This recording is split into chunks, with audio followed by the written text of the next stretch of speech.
Hi friends, welcome to Akshaya dot com. இன்றைக்கி இந்த வீடியோவில் கேரட்டுடன் 10 முந்திரி சேர்த்து குளு குளுன்னு வெயிலுக்கு எதமாக இப்படி செஞ்சு கொடுங்க. குட்டீஸ்லேருந்து பெரியவங்க வரைக்கும் எல்லாருமே போட்டி போட்டு சாப்பிடுவாங்க. இனி அடிக்கடி செய்ய சொல்லியும் கேட்பாங்க. வாங்க எப்படி செய்யறதுன்னு பார்க்கலாம். அதுக்கு ப்ரெஷர் குக்கர் எடுத்திருக்கேன். அதில் 1/4 கிலோ அளவுக்கு கேரட் மேல் தோலை சீவிட்டு நல்லா பொடிசாக கட் பண்ணி சேர்த்துக்கங்க. சேர்த்த பிறகு இது கூட 10 முந்திரி, 3 ஏலக்காய் சேர்த்துக்கங்க. சேர்த்துட்டு இது கூடவே முழுகிற அளவுக்கு தண்ணீர் சேர்த்துக்கங்க. நான் 1 கப் அளவுக்கு தண்ணீர் சேர்க்குறேன். சேர்த்து ப்ரெஷர் குக்கரை மூடிடுங்க. அதிகமாக தண்ணீர் சேர்க்க வேண்டியதில்லை. கேரட் வெந்த பிறகு கொஞ்சம் தண்ணீர் பிரிஞ்சு வரும். ப்ரெஷர் குக்கரை மூடி அடுப்பை மீடியம் ஃப்ளேமில் வச்சு 2 விசில் வந்ததும் அடுப்பை ஆஃப் பண்ணிவிடுங்க. 2 விசில் வந்தாலே நல்லா வெந்துடும். இப்போ அது வேகத்துக்குள்ளே இன்னொரு ஃப்ரை பேனை சூடு பண்ணியிருக்கேன். கொஞ்சம் அடிக்கனமான கடாயாக எடுத்துக்கங்க. அதில் 1/2 லிட்டர் அளவுக்கு பால், கொஞ்சம் திக்கான பாலாக சேர்த்துக்கங்க, தண்ணீர் சேர்க்காம. இப்போ சேர்த்துட்டு இதை அப்படியே காஞ்சி கொதி வரட்டும். அப்படியே அடுப்பை மீடியமில் வச்சுடுங்க. இப்போ 2 விசில் வந்து அடுப்பை ஆஃப் பண்ணிவிட்டு ப்ரெஷர் பூரா கம்ப்ளீட்டாக இறங்கினதும் குக்கரை திறந்துக்கலாம். கேரட் முந்திரி எல்லாமே நல்லா சாஃப்டாக வெந்திருக்கு. இப்போ இதை அப்படியே எடுத்து மிக்சர் ஜாருக்கு மாற்றிக்கங்க. அதிகமாக தண்ணீர் விடலை, கொஞ்சமாக தான் தண்ணீர் விட்டுருக்கு. இப்போ எல்லாத்தையுமே மிக்சர் ஜாரில் மாற்றிட்டு அந்த வேக வச்ச தண்ணீரையும் சேர்த்து நல்ல மைய பேஸ்ட்டாக அரைச்சி எடுத்துகிட்டு வந்துடுங்க. கேரட் முந்திரிலாம் திரியாக தெரியாத அளவுக்கு நல்ல மைய பேஸ்ட்டாக அரைச்சி எடுத்துக்கங்க. இந்த அளவுக்கு நல்ல மைய அரைச்சி எடுத்துக்கங்க. வேக வச்ச முந்திரியை சேர்த்து அரைச்சதுனால நல்லா க்ரீமியாக அரைப்பட்டு வந்திருக்கு.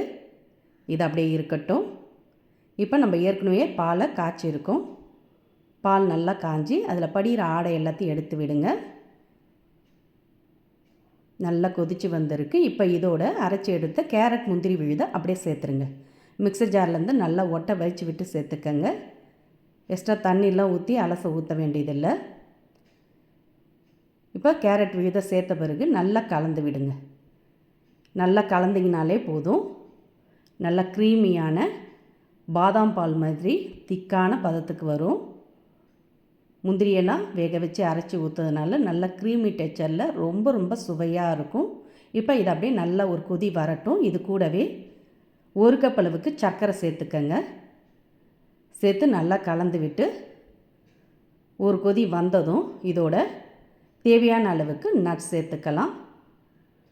பாதாம், முந்திரி, பிஸ்தா எதுவாக இருந்தாலும் பொடியாக கட் பண்ணி சேர்த்துக்கங்க. உங்கள் தேவைக்கேற்ப நட்ஸ் கூடுதலாகவோ கம்மியாக கூட சேர்த்துக்கலாம். நல்ல ஒரு கொதி வந்துடுத்து. சர்க்கரைலாம் கரைஞ்சி இந்த அளவுக்கு கொதித்தாலே போதும். இப்போ இதோட நட்ஸ் எல்லாத்தையும் சேர்த்து நல்லா ஒரு முறை கலந்துட்டு அடுப்பை ஆஃப் பண்ணிவிடுங்க. அடுப்பை ஆஃப் பண்ணி இதை அப்படியே எடுத்து ஃப்ரிட்ஜில் வச்சுடுங்க. லைட்டாக ஆறின பிறகு ஃப்ரிட்ஜில் வச்சு நல்லா சில்லுன்னு கூலிங்காக கொடுத்து பாருங்கள். குட்டீஸ்லாம் வேணும் கேட்டு விரும்பி சாப்பிடுவாங்க. அந்த அளவுக்கு சூப்பராக அருமையாக இருக்கும். நல்ல க்ரீமியான கேரட் கீர் ரெடியாக எடுத்து இது பாதாம் பால் குடித்தா எந்த சுவையில் இருக்குமோ அதே மாதிரி இருக்கும். பாதாம் பாலே தோற்று போயிடுங்க. கேரட் சாப்பிடாத பசங்களுக்கெல்லாம் இது மாதிரி ஹெல்த்தியான டேஸ்டியான ட்ரிங்காக செஞ்சு கொடுங்க. இனி அடிக்கடி செய்ய சொல்லுவாங்க. இதில் நம்ம மில்க் மேட்லாம் எதுவுமே சேர்க்கலைங்க. வீட்டில் இருக்கக்கூடிய கேரட், பால், பாதாம், சர்க்கரை தான் சேர்த்துருக்கோம். அதுவே ரொம்ப சுவையாக அருமையாக இருக்கும். உடம்புக்கு நல்ல குளிர்ச்சியை தரக்கூடிய சத்தும் சுவையும் கலந்து இந்த மாதிரி ஒரு தடவை ட்ரை பண்ணி பாருங்கள். இந்த ரெசிபி பிடிச்சிருந்தால் வீடியோக்கு ஒரு லைக் கொடுங்க. ஃப்ரெண்ட்ஸ் அண்ட் ரிலேட்டிவோட இந்த வீடியோவை நிறைய ஷேர் பண்ணுங்கள். மறக்காமல் நம்மளுடைய சேனலையும் சப்ஸ்கிரைப் பண்ணி வச்சுக்கோங்க. நன்றி, வணக்கம்.